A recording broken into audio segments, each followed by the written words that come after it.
Dominique, what a pleasure to be in a Zoom room with you. I don't think I yet have the privilege of being in a real room with you, but I look forward to that in due course. And welcome to everybody who's joining us. Thank you so much for taking time out of your busy schedules. And to those of you who've supported Dominique and Strong Roots in the past or other projects in the area, we're so grateful. None of this happens without you. Before I hand over to Dominique, I just want to say a few words about why Dominique's work and indeed the work in Eastern DRC, where Strong Roots is located, is so central to Rainforest Trust's mission. Many of you will remember that we're about 2/3 of the way through a 5-year strategic plan, which has 3 overall goals. The first is saving endangered species, the second, protecting our planet, and the third, engaging communities. And the project that Dominique is going to tell us about is really central to all 3 of those strategies. It's central to saving species because Eastern DRC, the area called the Albertine Rift, which actually extends into Burundi, the country where Dominique is visiting next door right now, that area is the single most biodiverse area of all of terrestrial Africa. It has more species, more threatened species, more unique species than anywhere else on the African continent. Most notably, the Grauer's gorilla that Dominique is going to focus on, but many, many others too. But it's also critical for protecting our planet because DRC has the second largest expanse of tropical rainforest in the world after only Brazil. And so we will not halt climate change without saving the forests of DRC. And finally, we will learn from Dominique how his work and the work of his colleagues across Eastern DRC are engaging communities in completely new and powerful ways. So it's central to that pillar too. So for all those reasons, we're super excited to have you here, Dominique, and to learn more about your project. Let me just give a slightly more extensive bio for you before I hand over. So Dominique Bakaba is one of Rainforest Trust's newest council members and founder and executive director of Strong Roots, a Congolese NGO and Rainforest Trust implementing partner. He's from the Bashi tribe in Eastern DRC, Democratic Republic of Congo, born in the area that is now Kahuzi-Biega National Park. Dominique holds a degree in rural development and as well as a master's degree from the Yale School of Forestry. His organization, Strong Roots, is a grassroots conservation, human rights, and sustainable development NGO, currently focused on creating legally constituted community forests to link habitat for the critically endangered Grauer's gorilla between protected areas. Rainforest Trust donors have already supported an ambitious and successful Strong Roots project to protect over 1 million acres of gorilla habitat. And our conservation team and board are currently considering an application from Dominique to expand this work even further. So we're super excited to have you here, Dominique. And I know you're going to give us a brief PowerPoint, and then we all get to ask you questions. So over to you, sir. Thank you so very much, James, for this very kind presentation. And I'm happy to sharing with you about this project, which is a community forestry program here in DRC. And this is, for restoring landscape and wildlife in Eastern Democratic Republic of Congo. So we've been working to secure community land tenure as a restoration strategy, but also as a gorilla corridor development here in Eastern Democratic Republic of Congo. Let's go to the next slide, where, as James mentioned it, we have the map of the Democratic Republic of Congo. And the dark green and light green dots you see in the map, those are national parks, nature reserves, and game reserves within DRC, because this area is very rich in biodiversity, and the country have built a strong network of protected areas. And as you see the purple cycle, which takes from the northern part, eastern part, and southern part of DRC. This area is where lives chimpanzees.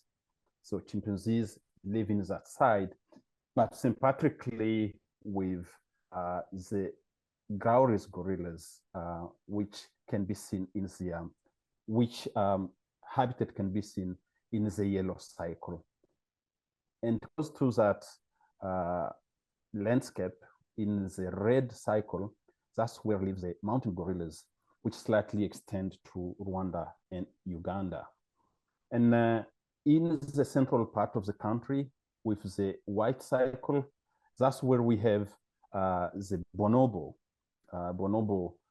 They live alone, where chimpanzees and gorillas live sympatrically together on the same habitat. So the DRC is the second largest country in Africa now, and actually deserve a big attention given this richness in biodiversity, but also the high rate of endemism of species which live only in this region. And if they are gone forever, as we are talking about the eastern lowland gorillas or Grauer gorillas. A very short background on myself. I know it's not always easy to talk about yourself, but and I started with the Kahuzi-Biega National Park, which is actually linked with my own life. So the park was created in 1970 and extended in 1975. Do you mind my just interrupting for a moment, just to go back, Liz, to the previous slide, just to point out to people that Kahuzi-Biega is the funny-shaped park in the middle of the yellow circle with the little bit sticking out to its right. So of the three big parks you see in the yellow circle, Kahuzi-Biega is the one right in the middle there. So sorry to interrupt, but of course, people Thank know you. photography. Thank you, James. Go ahead. Thank you. and I was saying the park was created itself in 1970 and extended in 1975. And I was born in 1972.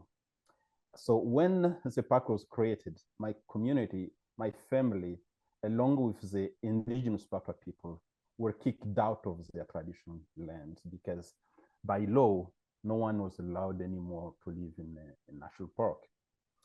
And I was about 2 or 3 years old when my grandmother took me out of my parents to live with her.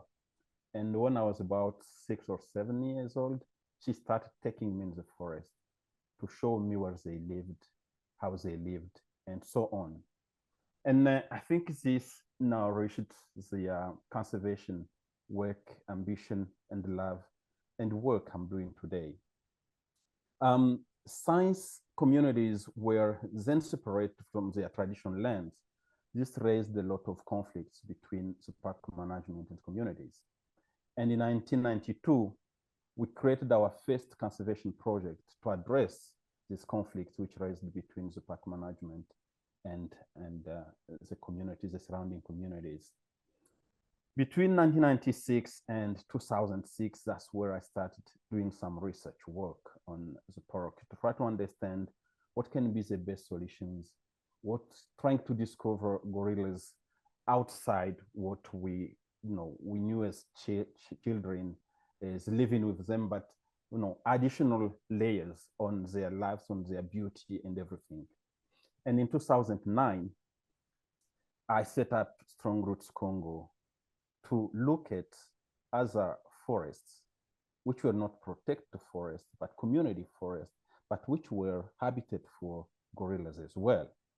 But also, I want to integrate research in conservation at the local level. At that time, I only had an academic background in rural development.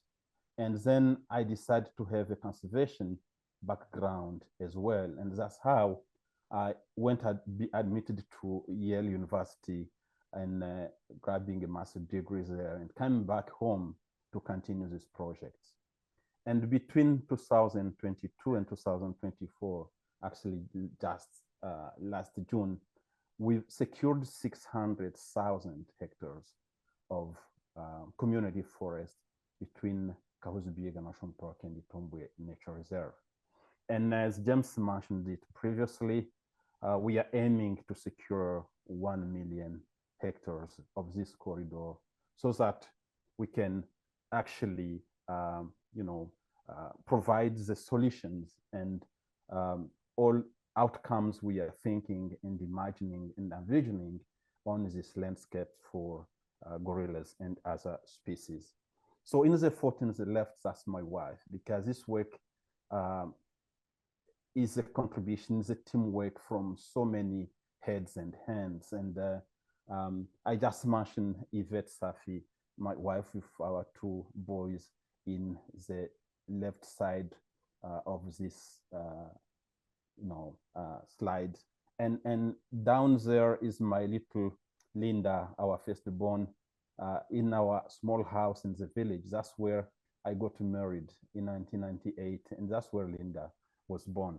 So let me go to the next slide, where, as we create Strong Roots in 2009, the vision for us was to see local communities, indigenous people, and wildlife thrive together in the Congo Basin region.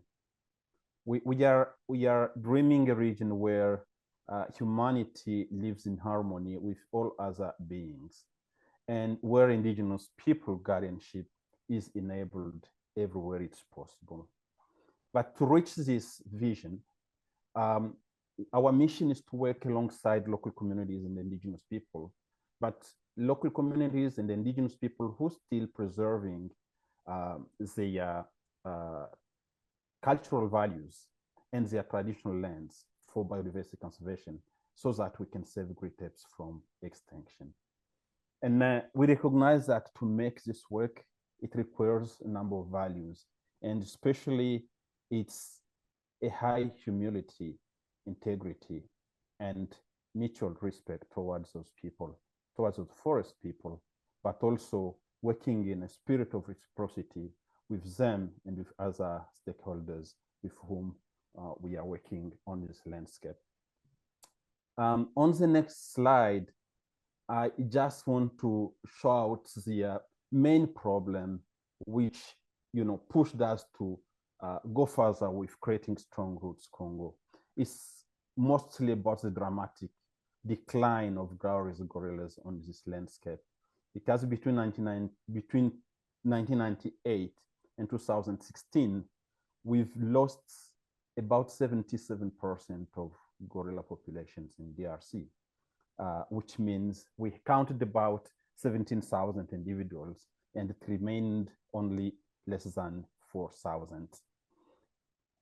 We knew that gorillas and chimpanzees and other species lived on non-protected forests, and we hoped that we could work with those communities to preserve those species, because as Hicks wrote, he said absence of evidence is not evidence of absence, which means that even if we didn't find gorillas in protected areas which were saved at that time, except the Kasese, we knew that probably on those lands, on community lands, we can still find some gorillas and chimpanzees. And the biggest threats at that time, in addition to war, was habitat fragmentation and encroachment, mainly illegal mining and poaching, but also direct killings for pet trade, and traditional and cultural use of some parts of gorillas or chimpanzees or elephants, and also from disease.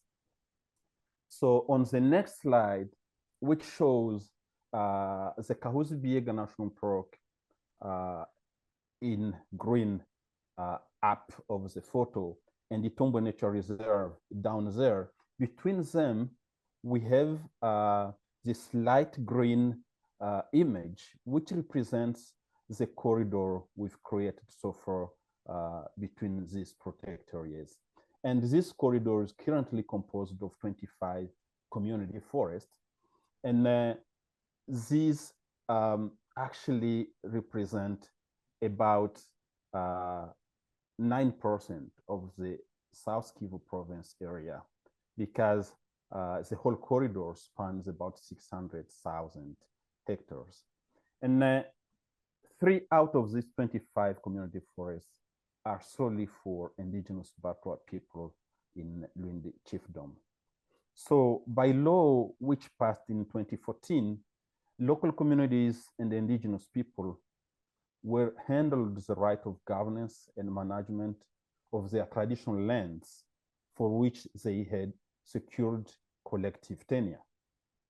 And benefit we've observed so far throughout this process is that the land is the land rights has been secured for local communities and indigenous people, but also this has enabled wildlife movement and gen flow for species. And also this project is helping to improve local communities' livelihood and creating means of climate change adaptation and resilience.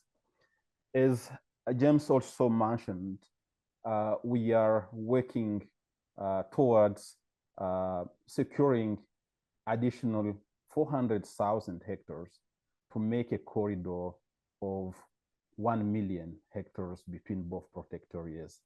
And as we can see on this map, the dark green with the red cycle, that's where we are securing the additional 400,000 hectares to make up a block of 1 million.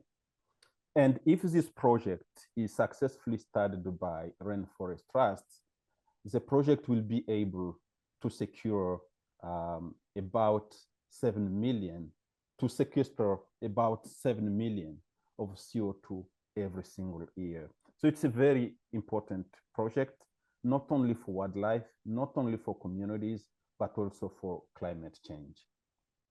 So on this map, Dominique, the brown is sort of phase 1 that you launched 2 years ago and that our donors already funded. And the green red circle is your plan for the future, which actually our board has in front of them to approve or not. And if they approve, then we'd go back to donors and ask for their support for that. Great. Exactly. That's great. Exactly. So yeah. and I said this is a critical area, not only because it's also enforcing sustainable conservation of both protected areas, because now communities are engaging with the Congolese Wildlife Authority to work together on participatory demarcation of those protected areas, which didn't happen before when these protected areas were created, but also working on their own community forests to preserve them and preserve wildlife, improve their livelihood and so on. So it's really, really very important. So on the next slide, I just want to show very, very briefly the process of this land tenure of local communities and indigenous people. First of all, the very first step is that we run community consultation to secure the free, prior and informed consent of local communities and indigenous people on the project. Even though they write letters to ask support and so on, we still go there to ensure that even people who don't know how to write or to read, and the people in the villages, women, youth, elders, everybody are engaged in the process. And after the free pre-informed consent has been secured, then we work with them on trying to understand if themselves they understand their forest. So we ask them to sketch the forest on the ground. And you can see in the map, in the photo up at left, that's where they are sketching on the ground their forest. So then we ask them to transcript this sketch on the paper. And in the photo of the middle on the slide, we take this paper with our team and community members going throughout the forest boundaries with GPS devices to collect also geographic coordinate and so on, which we now bring it to the office to make the very first draft of the map. And you can see on the down photo, it's the corner in the right side, thus in the office, we are discussing if everything has been taken in account. And as we go on the next slide, after we've produced a draft of the map, we come back in the village for the map approval. Then the communities put their comments. They can say, oh, you've forgotten this, or and so on. And after that, we come back again to produce the final version of the map, as we can see that in the second picture. Those are the maps now which are involved in the title applications. These are the maps which are, you know, plugged in the village offices and official offices and so on. So once the map have been validated by the communities, then communities can elect their governance and management body members. And these members are very important because they will take over the responsibility of the management and the governance of the community forest. Then once the governor gets all these materials, the governor will go through a due diligence process to ensure that everything in the process, every step in the process has been respected. And that's where the governor can issue a community forest title if no contestation or conflict has been raised so far. So the area we've secured so far, which is a corridor, is very, very rich as well, counting numerous species of wildlife and plants, endemic, gorillas, chimpanzees, elephants, ungulate, reptiles, amphibians. So very, very important. So in addition to that, this project is focusing on forests, on wildlife, and communities. We've seen improvements since this process started. And as we can see in the next slide, this, as we see in the photo, it's the left side, we see a gentleman with pans with insects there. This is a particular species of caterpillar. I have to find the scientific name. And this specific caterpillar has disappeared in the region for the last 20 years. And only last year in December, this caterpillar came back in the forest. You cannot imagine the level of celebration the community had. Why, Dominique, do people want the caterpillars there? What do they do with them? Because it's an edible caterpillar. They eat Ah, that. It's the biggest source of protein, and I mean, it's culturally valued in the region, not only for food, but for cultural celebration. So for them, having caterpillars in their region is sign of pride, is sign have you eaten them? richness. Have you eaten Have you eaten these caterpillars? Yes, I did. Are they good? Several times. Are they good? They are very, very good. Yeah? Okay. Well, I'm glad they're back. They are back, and the people are very happy about this. And in the middle, we see this photo of leopard, which was killed in this area about 4 years ago. But the good news is that in January, these people called again from Mweng and saying, hey, you know, the leopards are back again. We saw herds of them roaming in the region. Can you please send us your team members to document and to ensure that we are not in problem again with them? And you know, we understand the conflict between wildlife and people, but at the same time, we see the success the project is making to bring these species back. A same thing with this bird we see in the photo, which is called the Bangadé d'Albert. It's a bird species which is also endemic for Eastern DRC, and it has been lost for 30 years. And between January and February, researchers from Texas University at El Paso came over to look at amphibians and reptiles, and they had a few people from the Rural Research Center here in DRC, and they found out that this bird has come back in the region. So they found lots of colony of it, where while the American Bird Conservancy had classified it as a lost species, it was the first time in 30 years that someone could take a picture of this bird.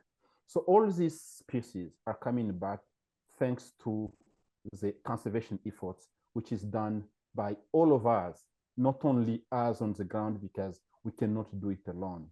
We have to do it with everybody, with you guys. And thank you very much again for Rainforest Trust and the members and the donors for having supported this project in DRC. It's not only on those, and especially on gorillas. The number of surveyed gorillas have also increased from 3,800 to 6,800, and where 3,000 gorillas are recorded on community forests. And we continue serving those community forests to, update these numbers, and we'll do that as soon as we finalize the inventory and the biological surveys in this region. So the project has made tremendous progress, including reducing deforestation on the landscape. All those things are actually done because we've worked together with local communities and indigenous people. So what works, what doesn't work, and why? First of all, we found out that not all conservation initiatives contribute to poverty reduction. And not all action for reducing poverty actually contribute to sustainable conservation of biodiversity. So we need to design projects which are in the middle, considering at the same time biodiversity conservation and community livelihood.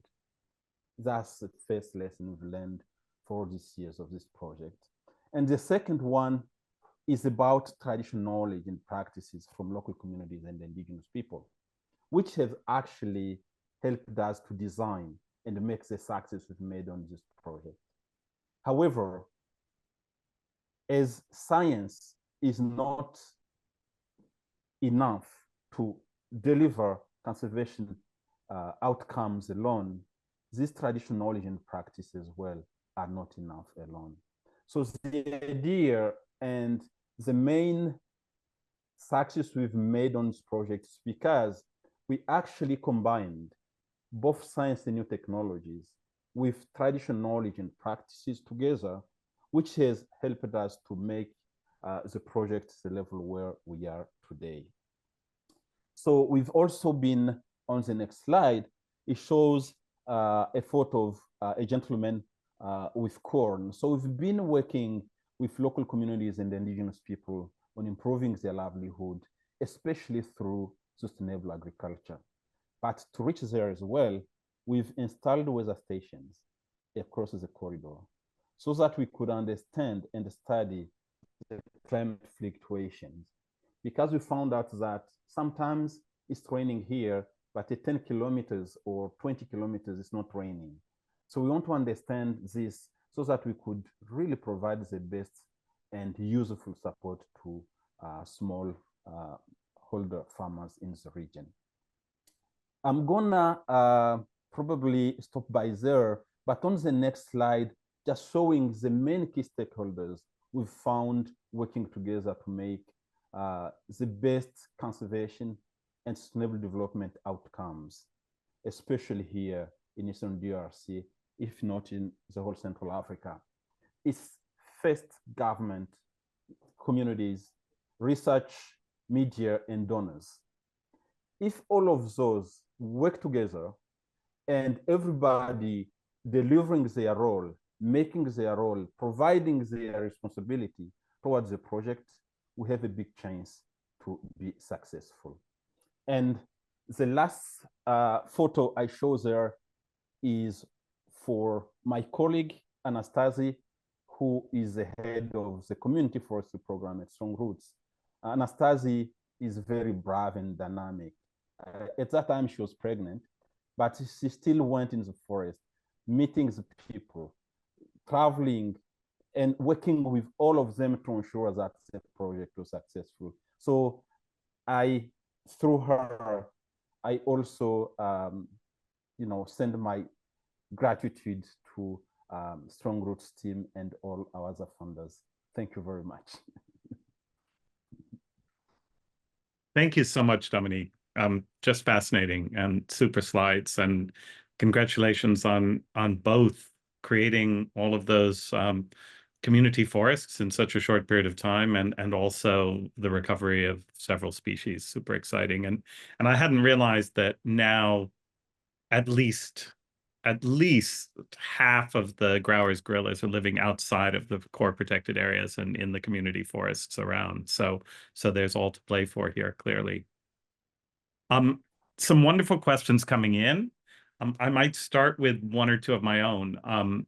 The first is, for those of us who have never been to Congo, or haven't been there in my case for a while, can you tell us about, can you just choose at random an actual individual day that you spent in the field and tell us what you actually do and what it's like to make it more concrete? How do you go about doing this? Describe an actual day. Yeah. I think the biggest day I remember is when I was a kid and I haven't started this project yet. Okay. And that's when, for example, my grandmother would ask me to climb up in a tree and say, hey, go there, and I'm coming back. And she spends many hours there. I don't know where she's going, and then come back and say, go down, we are going back home. And I don't understand why we came over, why she asked me to go up, those kind of things. And so many stories. I think I've seen and understood so many things that sometimes I don't understand myself. But during or through this project, when I go to the field, to the forest, to the communities, and especially we have two types of them. First are the indigenous Batwa people, which are So these are the people who are sometimes called pygmies, but traditional forest people who live with hunting and gathering, a little tiny bit of shifting agriculture. Okay. Correct. So that's one group in the community. That's one group, and the other group is the other tribes, and these pygmies, this Batwa, today they don't have a specific location, because since they were kicked out of the forest, they didn't have a proper land where they can live on. But the other tribe like the Bashi, the Barega, the Batembo, the Babembe, they are located in their areas. And when I go to the Batwa, for example, and I grew up with them, and we grew up together. Say, Dominic, tell us now, with the government and you guys, and we call it the modern conservation. You are working on conservation in the park, but can you tell us, between the conservation today and the conservation when we were there, what is the real conservation? Yourself, tell it, not because you are from NGO, but tell it as a person who is from this village. And I asked them another question, saying, why do you say this? And said, because when we were there, we didn't have roads for tourists going to see gorillas. We didn't have crimes about people digging minerals into the park or killing gorillas for trade. And this is happening today. And they say, how do you think you're going to stop that? And I say, we'll do that together, because I don't know how to do it alone, So because I don't have a correct answer, I understand what they are doing. At the same time, we are challenged with the current international politics and economics. And same thing when we go in the forest. When you go in the forest, you feel really in peace. You forget everything, all the challenges, all the issues, I can tell you, James, we've made this project successful, but you cannot imagine the number of issues which are hidden behind the back, including delays in submitting proposals, delay in submitting reports, meetings here and there, the government calling, all sort of things. But what we see is the success of the project, of how the project has been successful.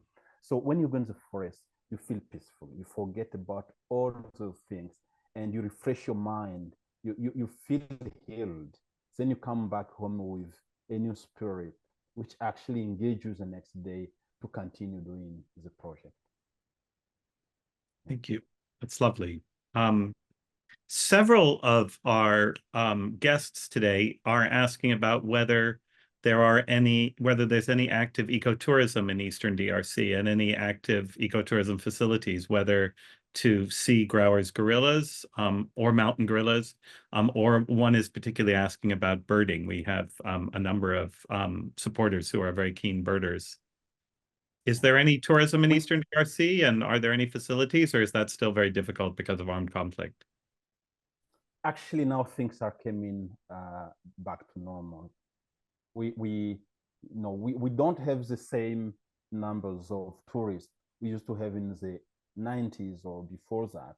But we can visit gorillas, we can visit the park, and it's cheap. It's possible. And it's driving only 1 hour from Bukavu to the park. So we are making this possible right now. So it's possible to visit the park today. Yeah. It must And also be gorillas. possible to do a day trip from Rwanda to Kahuzi. Possible, yes. Yeah, interesting. Yes. Um, Yeah. Another of our supporters, actually, I'll mention his name because he's asked a bunch of questions and he's a very keen supporter, George Ledek. Thank you, George, for your questions. Excellent questions. Is asking about the level of, are there armed groups operating in the area?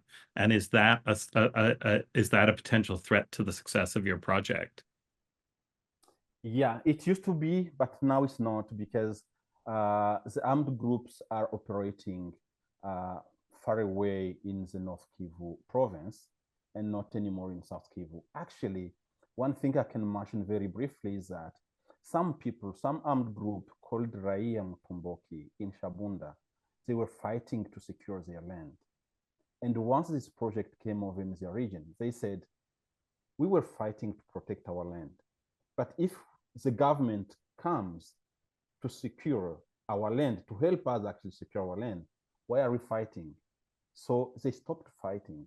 The Raia Mtomboki is not anymore active in Shabunda.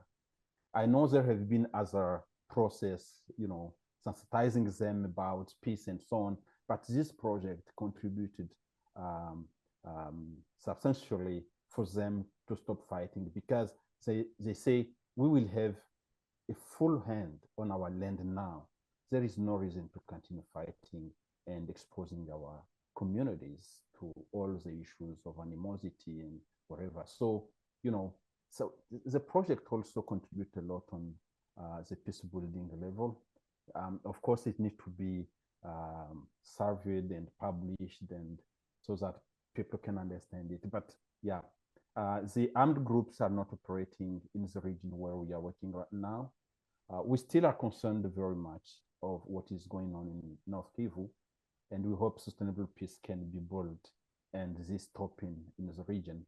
But fortunately, where we are working right now, for the last, let's say, 10 years, we haven't had any issue with armed troops.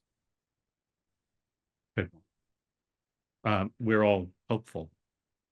An excellent question from a supporter named Rafiq asks whether there is a global strategy to protect the endangered gorillas and other species in the region. I would say yes, but with big reserve, because we have GRASP, I think it's Great Ape something. Survival program, yeah. Yeah, it was built to look at Great Apes, and it doesn't mean that I don't have much hope for UN agencies, but I think they should have done more than Anyway, however, we have another consortium in DRC, which is called Ushiriki, and where conservation organizations get together we meet annually and several times a year to discuss and to see what we can do about grit apes. I think what exists right now is only on grapes locally, but looking at all other species, we are not yet there. And I hope I mean, I know we could, but I don't know how good this is, but I know that both the Arcus Foundation and Jane Goodall Institute have tried to bring stakeholders together to create a sort of unified that's the action Ushiriki plan consortium. for growers Yes. and for chimpanzees in the area. And I think that's Exactly. been reasonably useful. Yes. That's working. That's what I'm saying is that we called it Ushiriki Consortium. Okay. It's actually, the mission is to implement the action plan for great apes conservation plan in Eastern DRC. And that's for growers, gorillas, and the chimpanzees. And I mean, yeah. looking more broadly across the region, DRC put in place the law allowing the legal creation of community forests about 7 years ago. And Just Rainforest Trust, I didn't even go back and count, but we must be sponsoring, our supporters must be sponsoring 8 or 10 projects in DRC to create groups of community forests. And so this is a huge experiment and potentially hugely important for the protection of the species. You've already pointed out that at least half of the Grauer's gorillas are in community forests, maybe more, because some of them won't have been surveyed yet. So, so really, any strategy, a key component, one component of the strategy certainly will be to strengthen the existing protected areas and tourism and sustainable development. But the other is to put in place these community forests to preserve the remaining gorilla habitat, working with the local people. That actually brings me around to another question that someone has put in, which is asking specifically, can you explain the collective land tenure, the community forest program, a little bit more, and how a designation as a community forest changes how it's managed moving forward? And that relates to another question from an individual, which is, does the community forest effectively control bushmeat hunting? So how does creation of a community forest work? And then how does it actually have any impact on bushmeat hunting or other destructive activities? Good questions. Yeah, these are really great questions. And coming back to the process of creation of the land tenure, I just mentioned very shortly in one of the slides, but it's a huge process. We have to implement about 46 steps to ensure that we reach there. And because we know that in some countries in Central Africa, they start with community forest and didn't work, unfortunately. First reason is because communities actually focused on exploiting the forest and not for preserving the forest. And we ensured that this conservation component is really is focused on the law, that these community forests are made for sustainable management of natural resources. And these titles are issued for perpetuity. It's not for 10 years, for 25 years. It's for perpetuity. And no other title can be issued on above on that. So once a community forest has been granted a title of a community forest, no other title can be made on top of it, should be for logging or for mining or any other like that. And even the exploitation of natural resources by local communities and indigenous people can only be artisanal exploitation. And of course, I think the word exploitation is not the right one, because I think when you talk about exploitation, we look at commercial use of natural resources, but I say collecting resources for subsistence And if any exploitation, it has to be only, artisanal exploitation. And not, when going to the next question is that we found out that there are large traditional origin practices which regulated hunting before even conservation came over. And if these regulations were observed by communities, they wouldn't kill, they wouldn't exterminate, the species in the region. And actually, we can ask ourselves, because we know that communities are hunters, are killers, but how did they keep these gorillas on their non-protected community forests, whereas in the protected areas, we've lost most of them. So we haven't done any research so far, but we have very strong teams looking at those issues. We haven't done any research so far, but if we see some species coming back in the forest, it means that they're feeling safer than what it was before. So the regulation of hunting, of poaching, is there customarily, but also by laws. And the community forest uses both customary regulations on using natural resources and also using laws and other legal instruments set in the Congo in conservation. So I'd say that the community forestry process is bringing a new way, a new vision, a new paradigm on conservation in the Congo Basin region. No, super interesting. Thank you. Some other excellent questions coming forward, and thank you all for writing in the questions. One attendee comments that deforestation has accelerated in general in DRC in recent years, and actually I'll add especially in Eastern DRC in the last year or two. The person is asking, how has that impacted your current operations within the corridor and proposed conservation areas? Yeah. The rate of deforestation is 3% every year in the region, and that is from the analysis from Global Forest Watch, I think in March. And since last year, we've been also doing spatial analysis of each community forest to look at the trends of deforestation. And that says that in general, on the whole corridor, deforestation has been decreased slightly. However, on some community forests, we found out that, especially in the Lila community forest, we found out that we've lost more forests than it was in the last few years.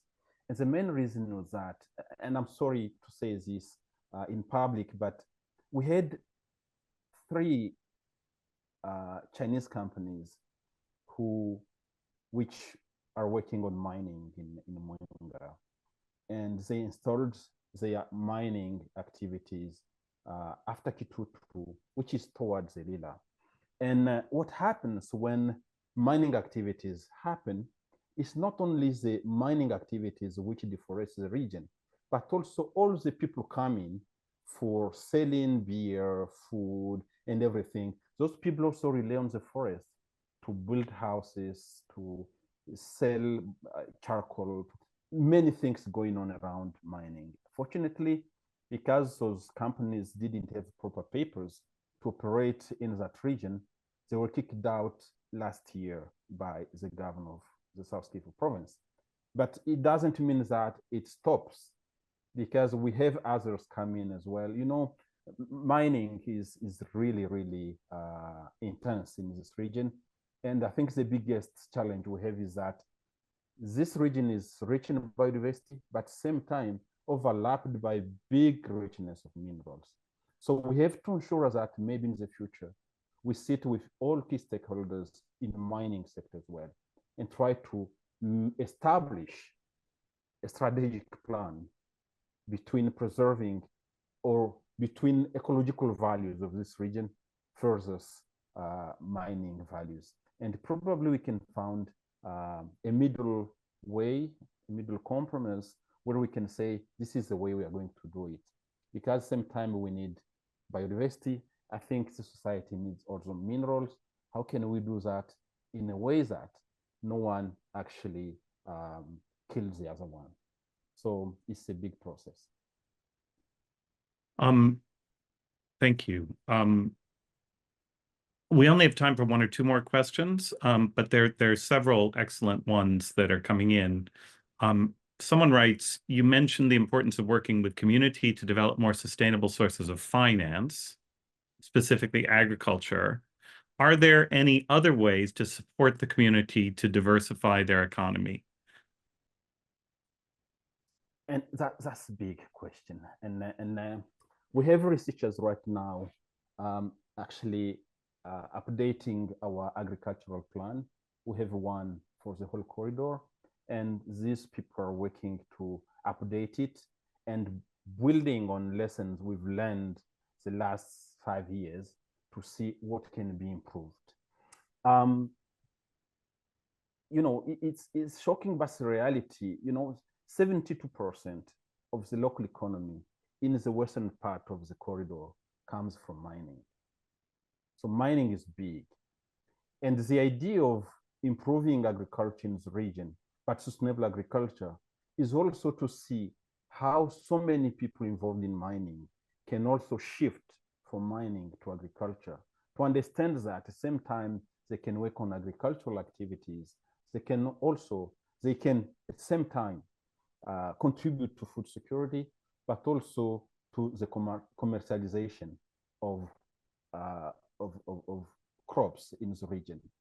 We can diversify this by we have a report on a team which studied the local market for crops.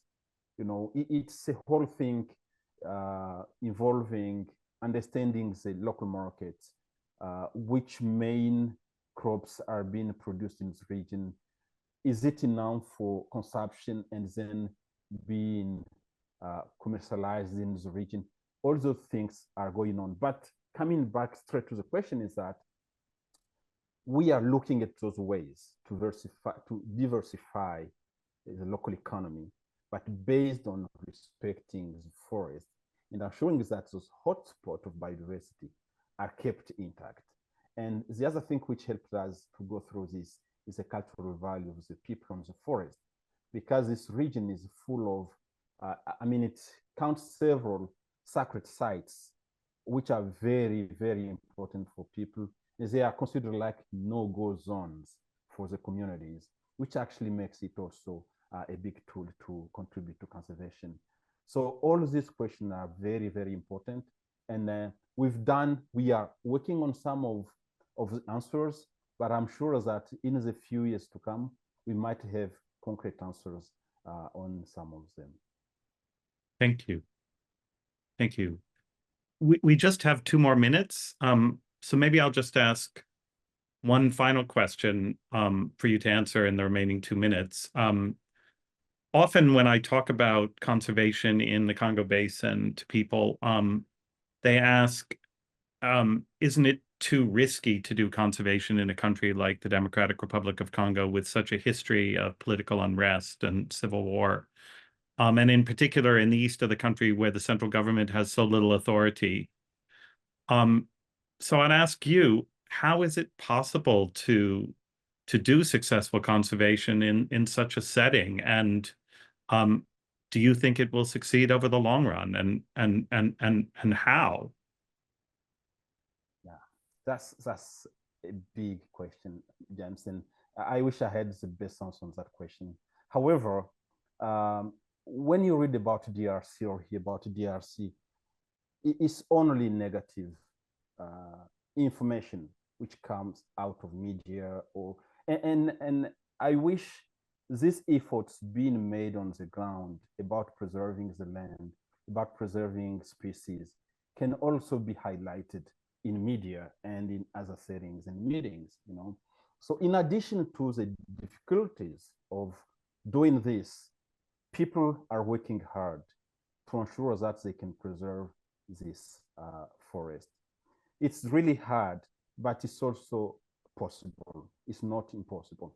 The reason why, for example, I came back home, I would have stayed in the US and, sitting there and working and having money and everything. But I said, no, if I stay here, this will be an extra force for Africa, for Congo, which has gone out. So I have to come back there, working hard with my people, my community, and doing something. And look, by coming back and working with my colleagues and the communities, we are bringing about 1 million hectares into conservation, which wouldn't happen if I stayed there. And, in addition to all those problems happening of conflicts, of dictatorship, poor governance, there is something going on. And I'm sure that if these efforts are summarized together, we are going to make a big difference.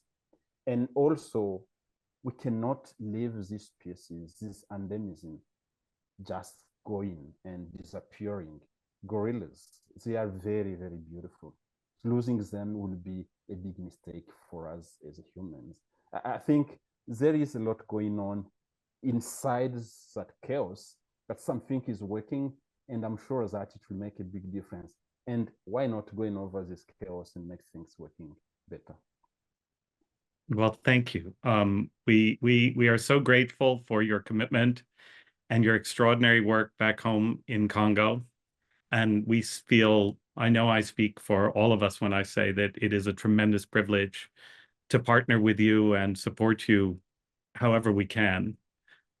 So congratulations and thank you. And thanks to all of you for joining us today and for your ongoing support to Dominique and to all of these projects that are making such a huge difference to the future of our world. We're just tremendously grateful and look forward to seeing you next time. Bye.